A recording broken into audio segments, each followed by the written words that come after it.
Besides, and joining me throughout the show is Benedict Spence, Conservative Commentator, and back, one night only. Yes, it's a reunion tour. The reunion That's tour. what it is. Benedict Spence back in the room. It's fabulous to have you here. Thank you. Great to have you actually on a day when I know you know your stuff when it comes to issues like the international affairs. How hopeful are you that this peace plan agreed between Hamas and the Israelis in Egypt at these peace talks in Sharm el-Sheikh? Apparently, a ceasefire deal is going to be agreed and largely already in place, we understand. It's only like basically the phase one of a 20-point plan, and to a certain extent it's the easiest part of the plan. It's right, you give us your hostages. There was some talk that actually Hamas didn't have control over some of these hostages, certainly some of the access to some of the remains of some of those who 28 believed to be dead, but every single one has to be returned, whether alive or dead, in return for these prisoners. But that is kind of the easiest bit to agree to. What happens next, the day after, much harder. What are your hopes? Well, it is easy in a sense, but it is also Hamas giving up its most important leverage, which I think that's the bit that sort of sticks out for me. I'd actually say I was maybe 66% in favour of this working out relatively well, because I just don't think that they'd be prepared to go that far if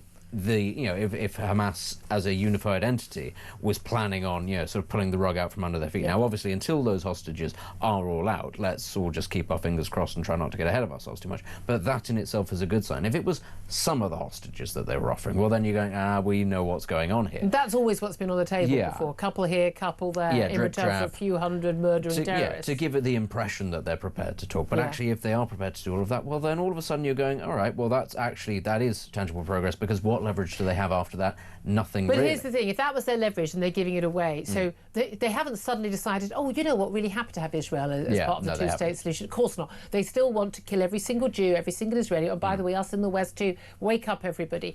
That's not changed. They're not going to give up their weapons. They're not going to walk away and go, well, we had a good go, never mind, off we go. That's not changed. So what has changed?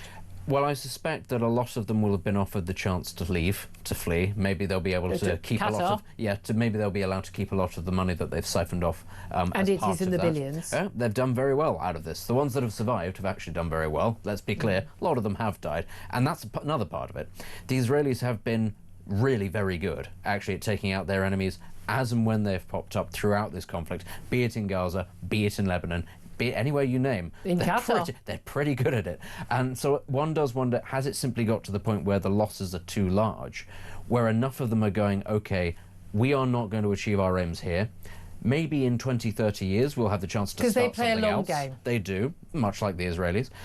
We'll have the chance to something else. But what we're currently facing here is annihilation. There's nobody coming to look out, to rescue us. What's the actual end goal? Iran hasn't come. Hezbollah's been destroyed. Exactly. The efforts to drag in... Qatar are now going, it's getting a bit difficult. The efforts to sort of drag everybody into this sort of regional war. OK, yes, Iran, big player, but Iran did not, in fact, want it, turned out, to be dragged into that. It had to save face. But actually, the Israelis gave it a real bloody nose as part of that. So what is the out? Well, this is the out. You're offered the opportunity to leave. Maybe, I don't know, you're allowed to take a lot of your influence with you.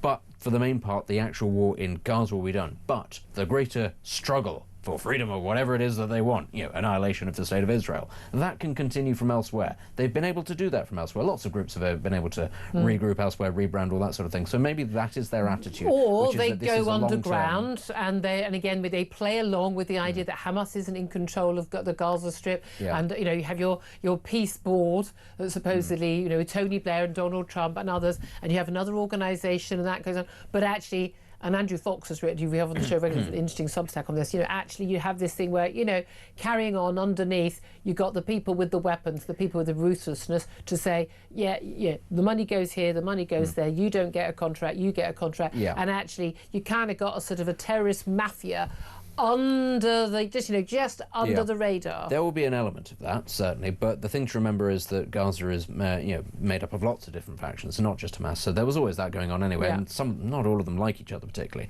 The question is going to be who comes in to police Gaza afterwards. Now, let's say it's not going to be the United States. That's not actually what it's going to be, and it's not going to be Israel. So who is it likely to be? It's probably going to be people from the Gulf states. Can you name me a particularly benevolent Gulf state, one that's famous for being really tolerant of insurgent? Ruthless. Yeah. There's a reason why we support the Saudi regime, as disgusting and horrible as it is because they keep down their attitude towards the jihadist lunatics. Pretty much every single one. Their attitude towards insurgencies and threats to their authority is ruthless. Not unlike, in fact, Israel. Once October the 7th happened, this is just how the Middle East works. That is probably who's going to end up doing it. It's not going to be any one state. It'll probably be a coalition. But I can't imagine them saying, because these will also be the countries that are funding the rebuild, I can't imagine them saying, yes, we're happy to pour tens of billions into rebuilding this place, and we're going to staff it for security reasons, and we'll be more than happy to look the other way as Hamas siphon this off. Not going to happen. It will be simply replacing one military with an actual occupation. They've been saying for however long, Israel occupies Gaza. It doesn't. But now they will be occupied by somebody else, and they'll call it a peace coalition or whatever. That's probably what's going to happen. Well, we shall wait and see. There's going to be an announcement this evening. Israeli government expected after cabinet meetings to ratify this evening. I want to know from you what you make of this. What's your reaction? Give us a call 0344 499 1000. Text the word talk in your message to 87222. Get in touch with us on X at Talk TV. Calls are charged at the national rate. Text costs £1, standard network rate message. But you call in on any of the topics. We already had calls in, obviously, on stamp duty as well. We'll come to that in just a moment. Going to just bring you up today. Also, obviously, news we had yesterday regarding Jihad al-Shami, who was the man behind the horrific attack on the Manchester synagogue on Yom Kippur just over a week ago. Just a week ago now, actually. He apparently made a 999 call to the police while he was kind of in the middle of this attack, pledging allegiance to Islamic State. I mean, shocked. The police seem to be terribly confused about, we're not quite sure what the man called Jihad, who was trying to kill Jews and shouting to the people bravely holding those synagogue doors closed. This is for the children. Obviously, those Gazan children, which, the David Lammy and Keir Starmer talk so much about. But it was rather obvious what his motivation was. Do you think that if this deal had come into place last Wednesday, that this attack would have happened? Do you think that those celebrations, because that's what they were on October the 7th, on Tuesday, would have taken place? The people shouting for globalising the Intifada from the river to the sea, those masked men in their cafes, the anti-Semitic doctor, the delightful Dr. Rama Al-Adwan, who have been invited on the show. She says she's not allowed to come on shows like mine because something about the narrative or the agenda. I don't know. I've invited her on. She's tweeted. She's seen the message. She's replied. But she, for some reason, won't actually give me a number so that my producer, which of course we would never share publicly, which my producers could call to book her actually onto the show. If you're listening right now, love, you're welcome to come on. Or, I'm not going to platform anti-Semites, but I'm quite happy to challenge them on air. But we've got, anti-Semitic doctors. She's been working for the NHS. She used to work at my local hospital, which is a Jewish area, for goodness sake. Having a doctor who thinks that you're subhuman and that you should die as your doctor. Good God. Do you think all of that, does that go away? Would it not have happened if this deal had been done? And would all of that go away if there were a peace deal? I think that the temperature dies down, but it doesn't go away. That's the thing. I think that the avenue for this will now start to dissipate, so there won't be as many people on the marches. But it'll still be there because now it is out. And these are things that have been thought by great swathes of British society for a long time, and we've simply not been prepared to challenge them because it's been kept under wraps, and you don't question, other ethnic minority communities because that's not very tolerant or diverse, so you don't delve into that sort of thing. It's out now. We see it. You can't avoid it. And they will feel emboldened because they've been able to test the limits of what they can get away with. Some things they can't do and say, but rather a lot of things they now understand that they can. And so I just think it's going to be one of those things where, in the case of the attack in Manchester, that would have happened either way. That would have happened if the peace deal had been announced the day before or the week before, because that individual had got to that point where actually he felt emboldened. And, you know, maybe that had happened over the course of the last couple of years, but let's be clear, it probably happened over the course of his lifetime, is where we were leading to. His father had called him jihad. Yeah, it's... and we had attacks in 2017, long before all of this. It reads like a Norm MacDonald joke. Honestly, you know, police believe that, you know, Jihad al-Shami, who murdered some Jews outside a synagogue, may have been radicalised by Islamic fundamentalism. Yeah. And you're going, my word. Police think that a man called I hate Jews and want them all to die may possibly be motivated by anti-Semitism. Honestly, it's the sort of thing 5 years ago we would have heard somebody tell as a joke and you'd laugh because you go, how ridiculous that the police would come to that late. But it is the reality. Yeah. And it is a worryingly large proportion of the population have these views, and you hear them on these marches. And that's not just the non-Muslim population, there are also large number of people. And I think that's down to stupid statements from David Lammy and Keir Starmer, all of that. I think it's down to the BBC and others who, and ITV and Sky, they're all just as bad as each other. BBC gets more of a rap because then we're paying their wages. But this pushing of this narrative that, you know, that there was this unique brutality from this uniquely evil state of Israel and unique suffering going on in Gaza. And it's literally the exact opposite. It's only unique because it's actually not the most brutal war. I mean, one of the horrifying things is that people talk in these terms. Syria's right there, and Syria has seen far worse things happen. But we don't care about Syrian babies. Because it's not Jews doing it. We don't care about Yemeni babies. We don't care about Sudanese babies. You don't care about any of that because it's not Jews killing them. When there is literally right now a huge famine, people are genuinely starving, and children are genuinely starving to death en masse, or at risk of starving to death en masse, in Sudan, doesn't make the front pages. The RSF, they don't even hide it. They go around in the pickup truck setting fire to the villages, you know, shooting people at point blank. They film it, they put it online. No one cares. They don't, you know, they behave in the same way that Hamas did. No news. But this is the thing. You think, I think you're wrong, and I usually think your analysis is spot on. I think you're wrong when you think this is going to dissipate a bit, because actually I don't think there's a single person who's on these marches who gives two hoots about babies in Gaza.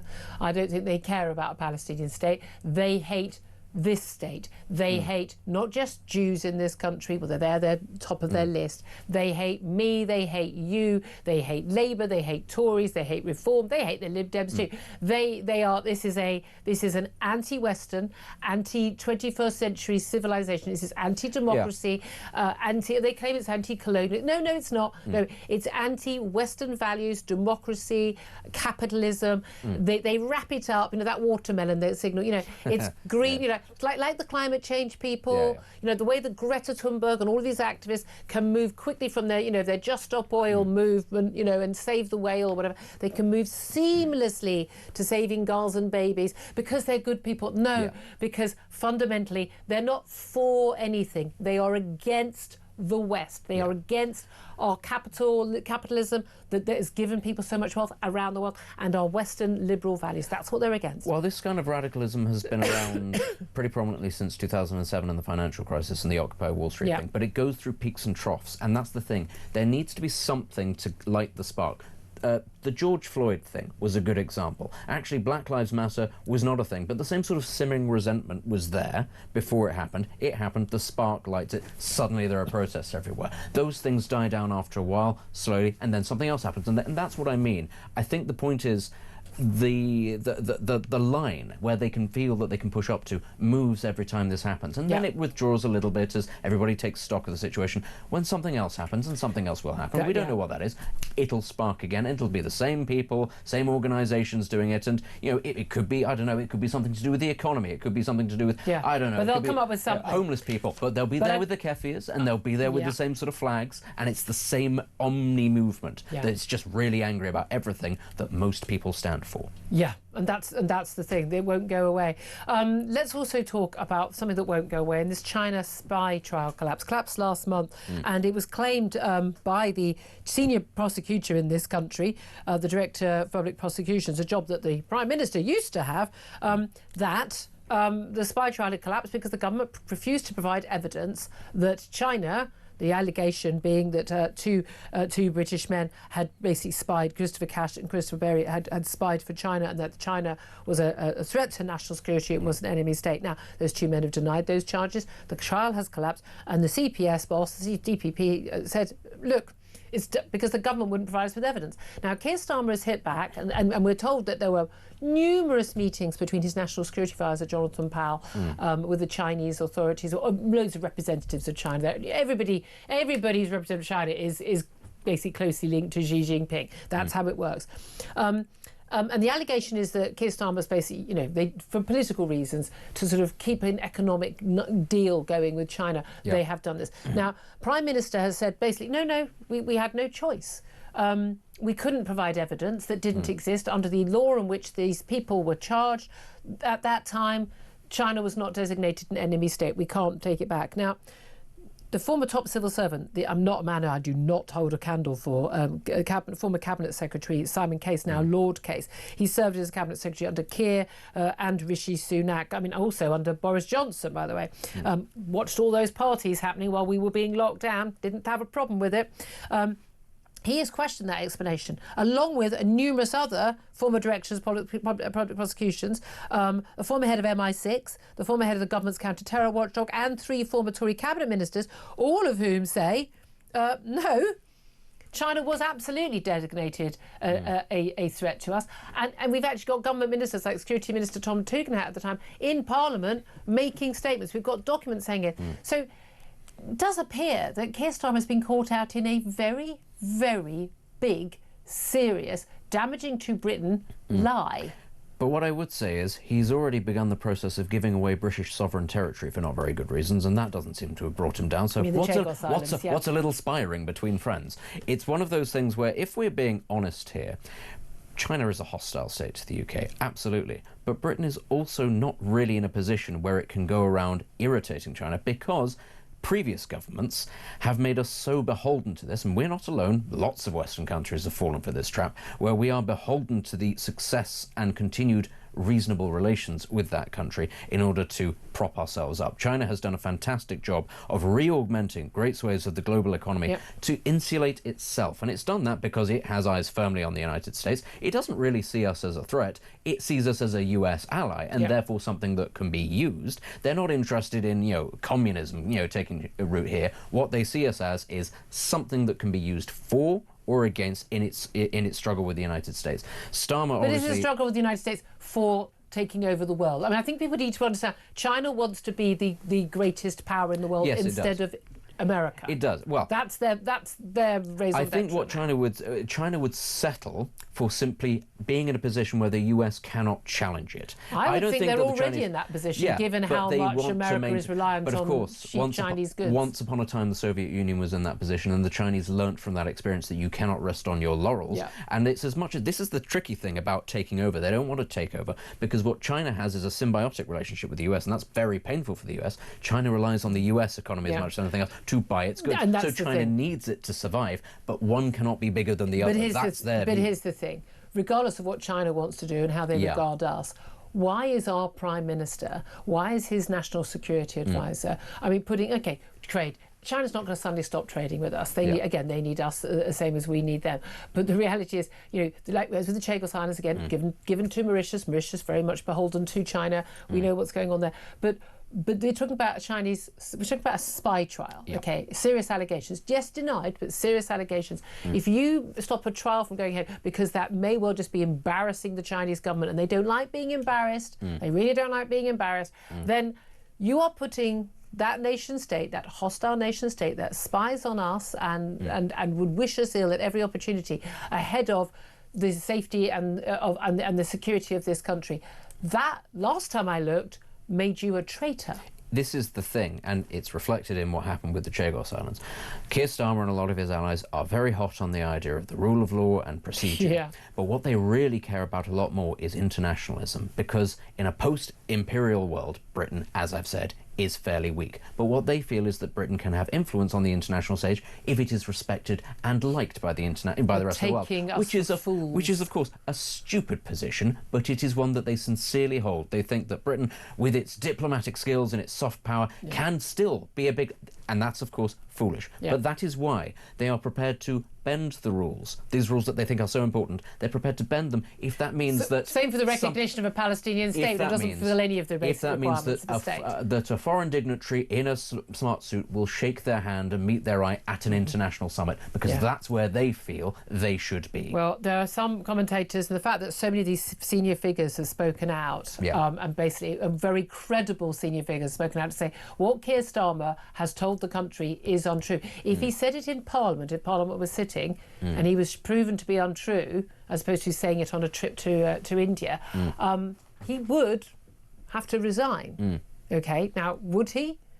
Have things changed enough so much? I mean, Boris Johnson wasn't forced to resign after he blatantly lied to Parliament over Partygate and things like that. Who knows? I'd love to hear your thoughts on this, because the thing about this one is it's quite a complicated one, and and a lot of the details are difficult because it's a spy trial and it's fallen and people denied these allegations. But when enough people, the former Director of Public Prosecutions, former Tory cabinet ministers, former Chief Prosecutor, former head of MI6, former Canterbury Watchdog say no, that's not true, Prime Minister, maybe we should be listening.